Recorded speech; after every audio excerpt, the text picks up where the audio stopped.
Hello दोस्तों, स्वागत है आप सबका मेरे YouTube चैनल रोहिणी क्लासेस में। तो आज हम फ्रांसीसी क्रांति का पार्ट 3 देखने जा रहे हैं। इसके दो पोर्शन जो हैं हम पढ़ चुके हैं, पार्ट 1 और पार्ट 2। तो प्लीज़ आप उसे देख लीजिएगा, है ना। पार्ट 1 पार्ट 2 में हमने देखा है कि 18वीं शताब्दी के उत्तरार्ध में फ्रांसीसी समाज कैसा था, है ना, यानी कि आंदोलन की जो है रूपरेखा। ठीक है, और क्या देखा था हमने, क्रांति की शुरुआत देख ली थी, फ्रांस में जो है संवैधानिक राजतंत्र बन गया था, ये भी देख लिया। फिर राजतंत्र का उदय होके गणतंत्र जो है की स्थापना हुई, है ना। इन सारी चीज़ों को हमने देख लिया था। और आज हम देखेंगे क्या महिलाएं भी जो है क्रांति में शामिल हुई, है ना। दास प्रथा का उन्मूलन देखेंगे आज, और क्रांति और रोजाना की जिंदगी देखेंगे, और इस चैप्टर के क्वेश्चन आंसर सॉल्व करेंगे। तो चलिए बिना किसी देरी के स्टार्ट करते हैं। तो देखिए, क्या महिलाओं के लिए भी क्रांति हुई? तो बिल्कुल हुई है। आप ये फिगर में देख पा रहे होंगे, है ना। ये देखिए, ये महिलाओं की क्रांति, ये है वर्साय की ओर कूच करती पेरिस की औरतें। ठीक है, इस घटना में जो है कई चित्रों में से जो ये है एक घटना है। उस दिन महिलाएं पेरिस के वर्साय जाकर राजा को अपने साथ लेकर लौटी थी। देखिए, महिलाएं जो थी ना, वो शुरू से ही फ्रांसीसी समाज में इतने अहम परिवर्तन लाने वाली गतिविधियों में सक्रिय रूप से शामिल थी। जिस प्रकार आपको ध्यान होगा कि हमारे भारत में असहयोग आंदोलन जो हुआ था, है ना, उसमें भारतीय महिलाओं ने बढ़ चढ़ कर हिस्सा लिया था। इसी प्रकार जब ये फ्रांसीसी क्रांति हुई ना, तो इसमें अहम परिवर्तन लाने के लिए महिलाओं की विशेष भूमिका थी। उन्हें उम्मीद थी कि उनकी भागीदारी क्रांतिकारी सरकार को उनका जीवन सुधारने हेतु ठोस कदम उठाने के लिए प्रेरित करेगी। तीसरे स्टेट, आपको मैंने प्रथम स्टेट, द्वितीय स्टेट और तृतीय स्टेट के बारे में बताया है पहले वीडियो में, है ना। तो तीसरे स्टेट की अधिकांश महिलाएं जीविका निर्वाह के लिए काम करती थी। वे सिलाई बुनाई, कपड़ों की धुलाई करती थी, बाजारों में फल फूल सब्जियां बेचती थी, और संपन्न घरों में घरेलू काम भी करती थी। ठीक है, और बहुत सारी महिलाएं ना वैश्यावृत्ति करती थी, और अधिकांश महिलाओं के पास पढ़ाई लिखाई और व्यवसाय प्रशिक्षण के मौके नहीं थे। केवल कुलीनों की ही लड़कियां और तीसरे स्टेट के धनी परिवारों की लड़कियां ही कॉन्वेंट में पढ़ पाती थी। ठीक है, इसके बाद उनकी शादी कर दी जाती थी। कामकाजी महिलाओं को अपने परिवार का पालन पोषण भी करना पड़ता था, जैसे खाना पकाना हो गया, पानी लाना, लाइन लगाकर पाव रोटी लाना, बच्चों की देख रेख करना, है ना। उनकी मजदूरी पुरुषों की तुलना में कम थी। तो महिलाओं ने अपने हितों की हिमायत करने और उन पर चर्चा करने के लिए खुद के राजनीतिक क्लब शुरू किए और अखबार निकाले। फ्रांस के विभिन्न नगरों में महिलाओं के लगभग 60 क्लब अस्तित्व में आए, और उनमें जो सबसे फेमस क्लब हुआ ना, उसका नाम था the society of revolutionary and Republican women. सबसे जो है मशहूर क्लब था। उनकी एक प्रमुख मांग ये थी कि महिलाओं को पुरुषों के समान राजनीतिक अधिकार प्राप्त होने चाहिए। जब महिलाएं राजनीति में जाएंगी तभी तो वो महिलाओं के अधिकार के लिए लड़ पाएंगी, क्योंकि वो भली भांति जानती हैं कि क्या क्या जो है उनसे अधिकार छीने गए हैं, है ना, क्या क्या उनके पास अधिकार नहीं है। तो ये इस महिलाओं से ज़्यादा तो इसको अच्छी तरीके से कोई नहीं जान सकता ना। और महिलाएं इस बात से निराश हुई कि 1791 के संविधान में उन्हें निष्क्रिय नागरिक का दर्जा मिला गया। जब जाहिर सी बात है 50% महिलाएं हैं और उन्हें आप निष्क्रिय नागरिक मान रहे हैं, ये तो बहुत गलत बात है ना। और महिलाओं ने मताधिकार, असेंबली के लिए चुने जाने और राजनीतिक पदों की मांग रखी। उनका मानना ये था कि जो है नई सरकार में उनके हितों का प्रतिनिधित्व हो पाएगा अगर वो राजनीति में आएंगी तो प्रारंभिक वर्षों में क्रांतिकारी सरकार ने महिलाओं के जीवन में सुधार लाने वाले कुछ कानून लागू किए। सरकारी विद्यालयों की स्थापना के साथ ही सभी लड़कियों के लिए स्कूली शिक्षा को अनिवार्य बना दिया गया।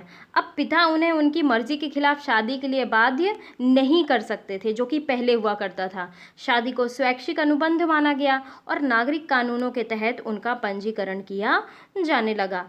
जो तलाक होता था ना, उसको कानूनी रूप दे दिया गया, और मर्द औरत दोनों को ही इसकी अर्जी देने के अधिकार दिए गए। इसके पहले क्या था, सिर्फ मर्द जो है वो अर्जी देने का अधिकार प्राप्त था, है ना। अब महिलाएं जो है व्यावसायिक प्रशिक्षण ले सकती थी, कलाकार बन सकती थी, और छोटे मोटे व्यवसाय जो हैं वो भी चला सकती थी। लेकिन उन्हें अभी राजनीतिक अधिकारों में तो हिस्सा मिला नहीं था। तो इसलिए उनका संघर्ष अभी भी जारी था। देखिए, आतंक राज के दौरान ना सरकार ने महिला क्लबों को बंद करने और उनकी राजनीतिक गतिविधियों पर भी जो है प्रतिबंध लगाने वाला कानून लागू कर दिया और कई जानी मानी महिलाओं को गिरफ्तार कर लिया गया और उनमें से कुछ को फांसी पर चढ़ा दिया गया। तो मताधिकार और समान वेतन के लिए ना महिलाओं का आंदोलन अगली सदी में भी अनेक देशों में चलता रहा। मताधिकार के लिए मैंने आपको प्रीवियस जो है क्लासेस में बताया कि मताधिकार के लिए कैसे महिलाओं ने जो है आंदोलन किया, है ना।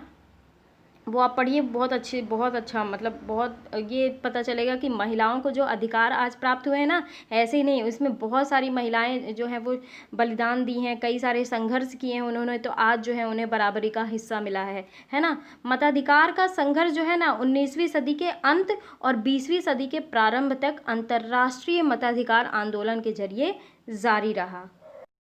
क्रांतिकाली आंदोलन के जो है दौरान फ्रांसीसी महिलाओं की राजनीतिक सरगर्मियों के प्रेरक स्मृति के रूप में जिंदा रखा गया। अंततः क्या हुआ, सन 1946 में फ्रांस की महिलाओं ने मताधिकार हासिल कर लिया। देखिए, बहुत इंपॉर्टेंट पॉइंट कि मतलब कब से आंदोलन चल रहा था और तब जाके 1946 में फ्रांस की महिलाओं को मताधिकार यानी कि वोट देने का अधिकार जो है वो हासिल कर लिया गया। अब आइए बात कर लेते हैं, एक क्रांतिकारी महिला हैं ओलंप दे गूज, ठीक है। इनके जीवन के बारे में देखते हैं, इन्होंने क्या संघर्ष किया। ये जो ओलंप दे गूज थी ना, ये क्रांतिकारी फ्रांस की राजनीतिक रूप से सक्रिय महिलाओं में सबसे महत्वपूर्ण थी।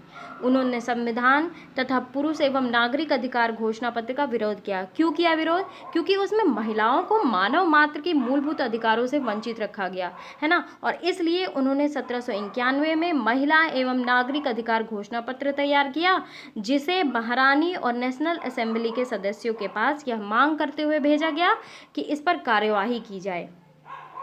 1793 में ओलंप दे गूज ने महिला क्लबों को जबरदस्ती बंद कर देने के लिए जैकोबिन सरकार की आलोचना की और उन पर नेशनल कन्वेंशन द्वारा देशद्रोह का मुकदमा चलाया गया और इसके तुरंत बाद उन्हें फांसी पर लटका दिया गया।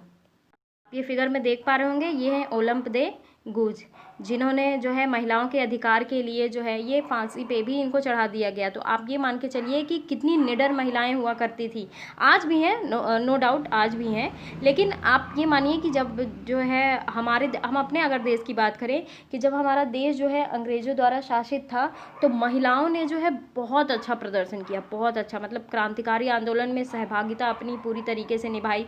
आप चाहे भारत छोड़ो आंदोलन देख लो, चाहे असहयोग आंदोलन देख लो, महिलाओं की बहुत अच्छी ट्रिमेंडस भूमिका रही है ना। अच्छा, ये जो ओलंप दे गूज थी ना, इनके घोषणा पत्र में क्या क्या बातें थी, इन्हें भी देख लेते हैं। महिलाओं के लिए कौन कौन से अधिकार की बात हो रही थी। सबसे पहली बात ये थी कि औरतें जन्मना स्वतंत्र है, मतलब औरत जो है जन्म से ही स्वतंत्र है और अधिकारों में पुरुषों के समान है। दूसरी चीज़ ये कही गई कि सभी राजनीतिक संगठनों का लक्ष्य पुरुष एवं महिला के नैसर्गिक अधिकारों की रक्षा करना है ना। ये नहीं है राजनीतिक संगठनों का मतलब कि आप पुरुष को सारे अधिकार दे दो और महिलाओं को जो है एकदम निष्क्रिय मानो, है ना। और ये अधिकार हैं, स्वतंत्रता का अधिकार हो गया, संपत्ति हो गया, सुरक्षा, और सबसे बढ़कर जो है शोषण के विरुद्ध अधिकार, है ना। अगली बात ये कही थी उन्होंने, देखिए कितनी अच्छी बात की, और यहीं से नींव पड़ी है हमारे भारत की स्वतंत्रता की, है ना। आप देखिए कि ये सारी चीज़ें इंक्लूडेड हैं हमारे देश में, ठीक है।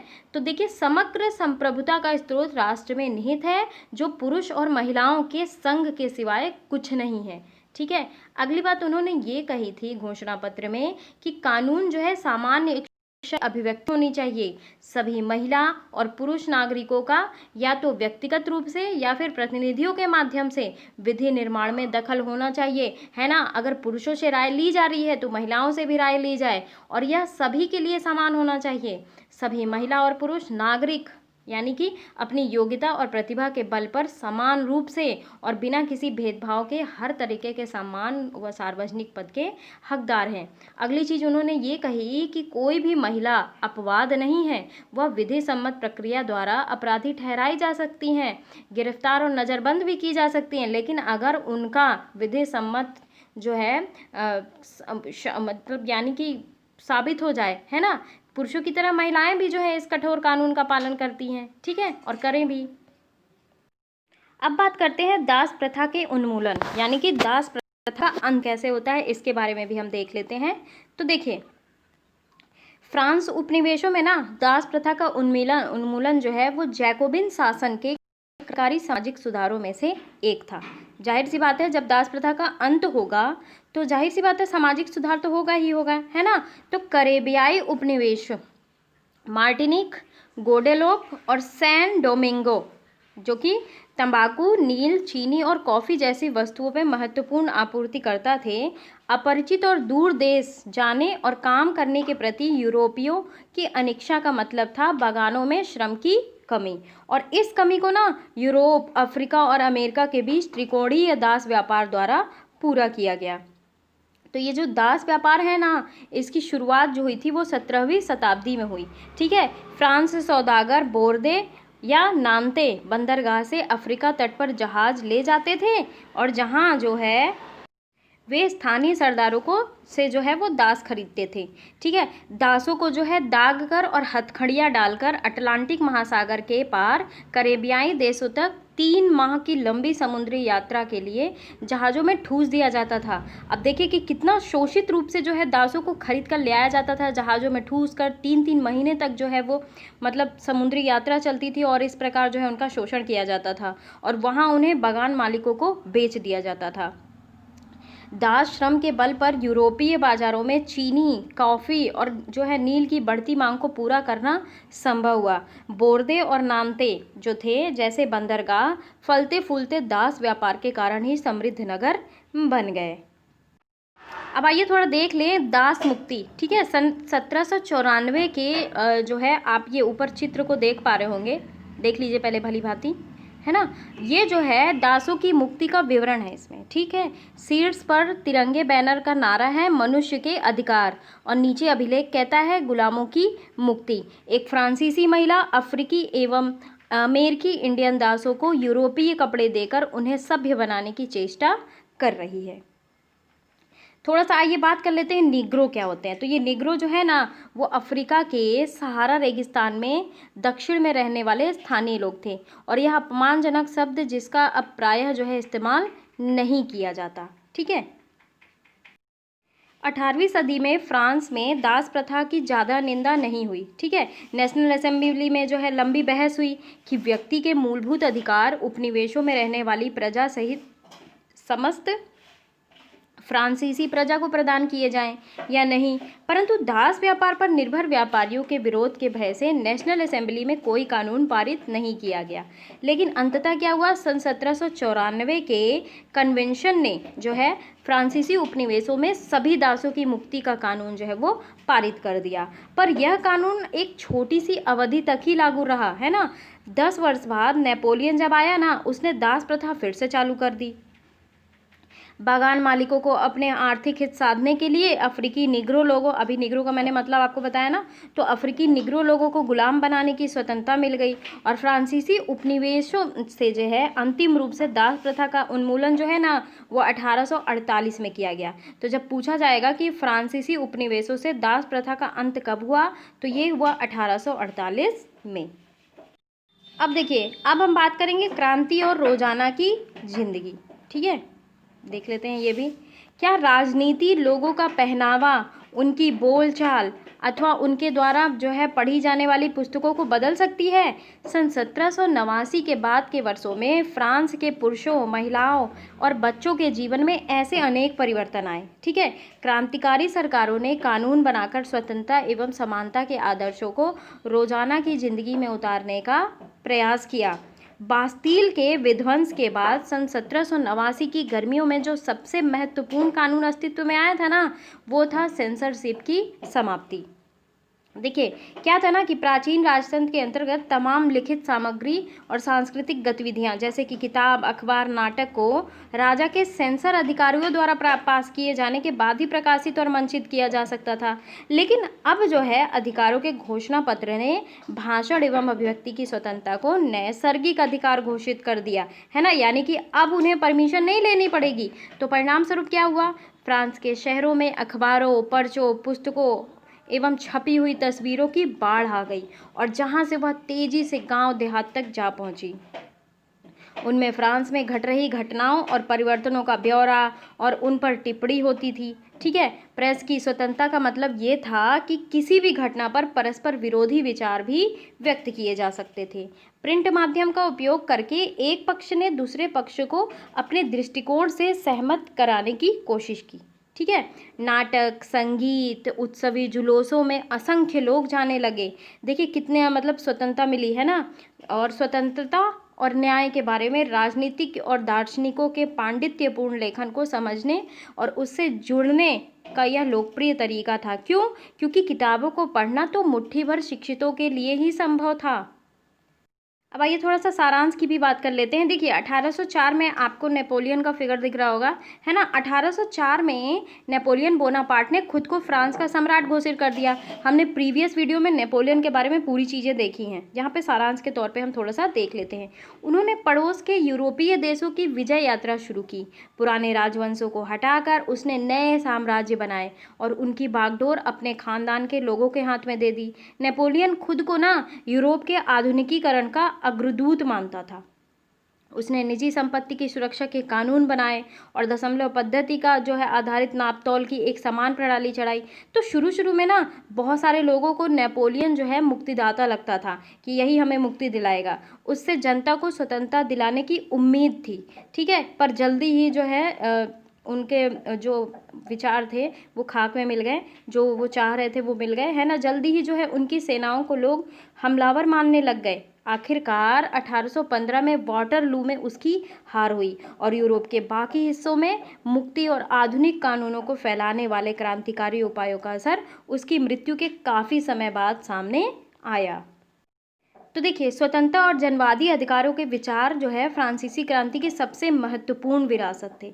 ठीक है, क्या मिला उन्हें स्वतंत्रता मिली और जनवादी अधिकार मिले। ये विचार 19वीं सदी में फ्रांस से निकलकर बाकी यूरोप के फैले और इसी कारण जो है सामंती व्यवस्था का नाश हुआ और औपनिवेशिक समाज ने संप्रभु राष्ट्र की जो है स्थापना की और अपने आंदोलन में दासता से मुक्ति के विचार को नई परिभाषा दी।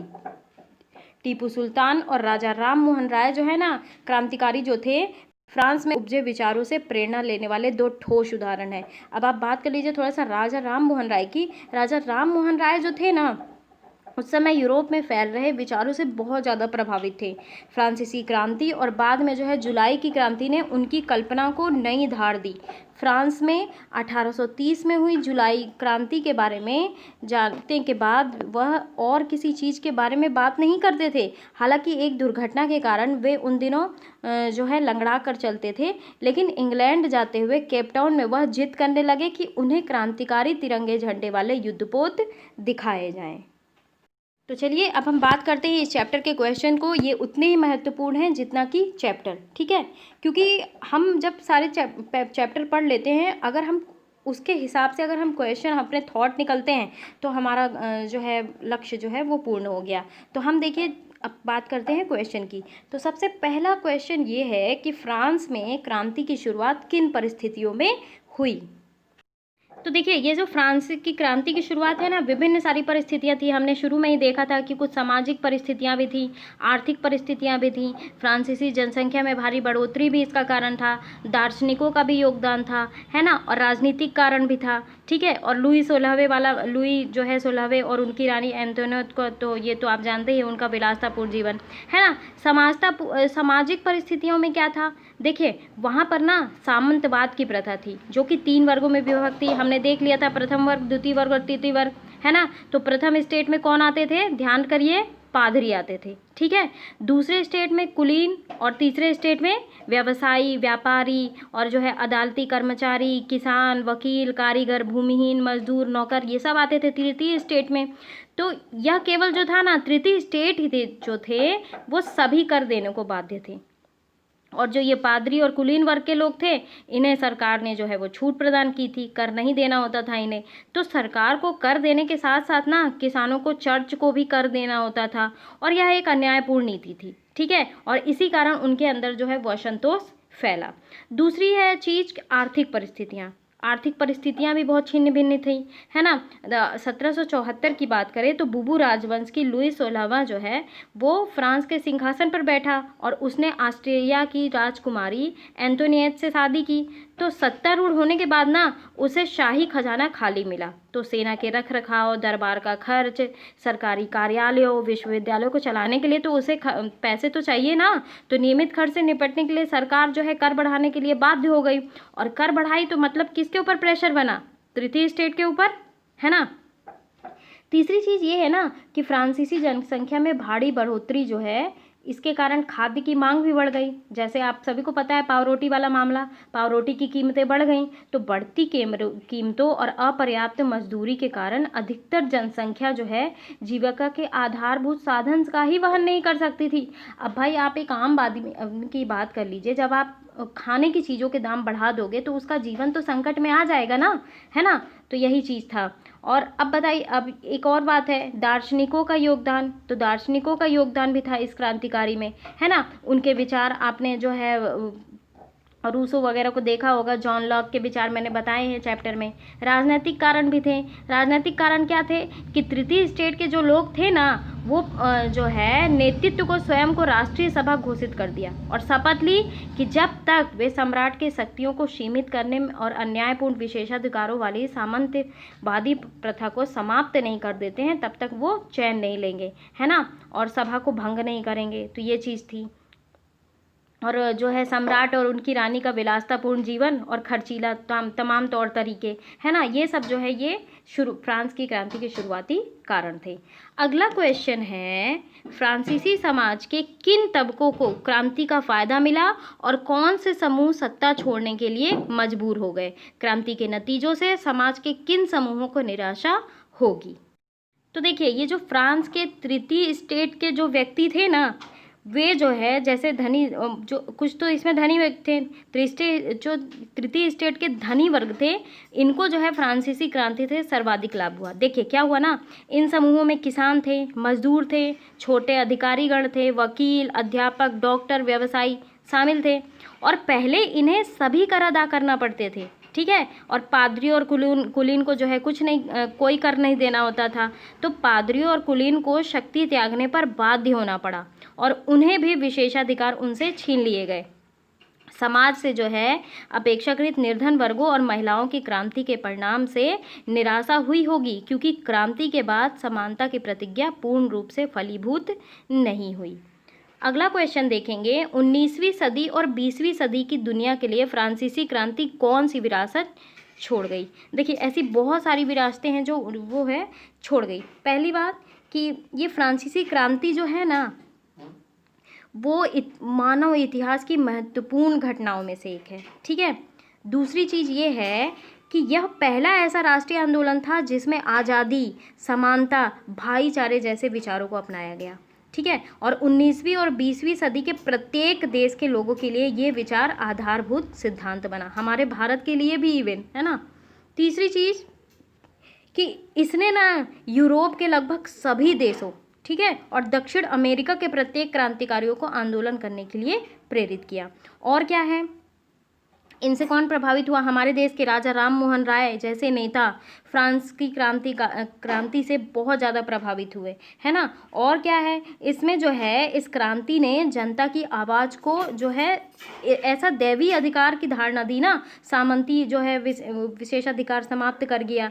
तो ये चीज़ें जो है ना, यही जो ये फ्रांस की क्रांति है ना, इसी नींव को लेके हमारे भारत में जो है अंग्रेजों को भगाने की नीति अपनाई गई। आप देख पा रहे होंगे कि जैसे स्वतंत्रता के लिए आंदोलन लड़ा गया, समानता के लिए महिलाएं बढ़ चढ़ कर हिस्सा ली, तो किससे प्रभावित है? ये फ्रांसीसी क्रांति से ही प्रभावित था, है ना। अगला क्वेश्चन है, उन जनवादी अधिकारों की सूची बनाएं जो आज हमें मिले हुए हैं और जिनका उद्गम फ्रांसीसी क्रांति में है। सबसे पहली चीज़, हमारा मूल अधिकार है विचार एवं अभिव्यक्ति का अधिकार, आर्टिकल 19 में है, तो ये यहीं से आया है। समानता का अधिकार मिला है, स्वतंत्रता का अधिकार मिला है, एकत्र होने और संगठन बनाने का, है ना, सांस्कृतिक एवं शैक्षणिक अधिकार, धार्मिक स्वतंत्रता का अधिकार, शोषण के विरुद्ध अधिकार, संवैधानिक उपचारों का अधिकार, ये सारे मूल अधिकार हैं, है ना। और इनका उद्गम कहाँ से हुआ है? फ्रांसीसी क्रांति से हुआ है। अगला क्वेश्चन है, क्या आप इस तर्क से सहमत हैं कि सार्वभौमिक अधिकारों के संदेश में नाना अंतर्विरोध थे? तो देखिए क्या है ना कि पुरुषों और नागरिकों के अधिकारों की घोषणा इतने विशाल स्तर पर सार्वभौमिक अधिकारों का खाका तैयार करने पे विश्व में शायद ही प्रथम प्रयास था। इसने जो है स्वतंत्रता, समानता, भाईचारे के 3 मौलिक सिद्धांतों पर बल दिया। तो सभी लोकतांत्रिक देशों द्वारा ना ऐसे सिद्धांतों को अपनाया गया, किंतु ये बात सत्य है कि सार्वभौमिक अधिकारों का संदेश विरोधाभास भी गिरा था। इसमें क्या था, ये जो है पुरुष एवं नागरिक अधिकार घोषणा पत्र में कई आदर्श संदिग्धों से भरे हुए हैं। सबसे पहली चीज़ ये है कि घोषणा में ये कहा गया था कि कानून जो है सामान्य इच्छा की अभिव्यक्ति है, तो सभी नागरिकों को व्यक्तिगत रूप से अपने प्रतिनिधियों के माध्यम से जो है निर्माण में भाग लेने का अधिकार था। तो कानून की नज़र में सभी नागरिक समान हैं। किंतु जब फ्रांस एक संवैधानिक राजशाही बना तो 30 लाख नागरिक, जिनमें से 25 वर्ष की आयु कम आयु के लोग जो थे, पुरुष और महिलाएं, उन्हें बिल्कुल वोट ही नहीं डालने दिया गया। तो ये तो चीज़ गलत थी, विरोधाभास की स्थिति ऐसे जो है उत्पन्न नहीं होगी। दूसरी चीज़ ये है कि फ्रांस में ना 19वीं सदी के पहले जो है दास प्रथा जारी रही, ये भी चीज़ गलत हुई। तीसरी चीज़ ये हुई कि फ्रांस में जो है उपनिवेशों का कब्जा करना और उनकी संख्या का जो है बढ़ना जारी रहा, तो ये चीज़ गलत हुई। अगला क्वेश्चन है, नेपोलियन के उदय को कैसे समझा जा सकता है? देखिए बात है 1796 की, ठीक है। निर्देशिका के पतन के तुरंत बाद ना नेपोलियन का उदय हुआ। हमने बहुत अच्छी तरीके से नेपोलियन को स्टडी किया है पार्ट 2 में, आप प्लीज़ पार्ट 2 जरूर देखना, है ना। तो क्या हुआ था ना, निदेशकों को प्रायः विधानसभाओं में जो है झगड़ा होता था और बाद में जो है उन्हें बर्खास्त करने का प्रयास जारी करता।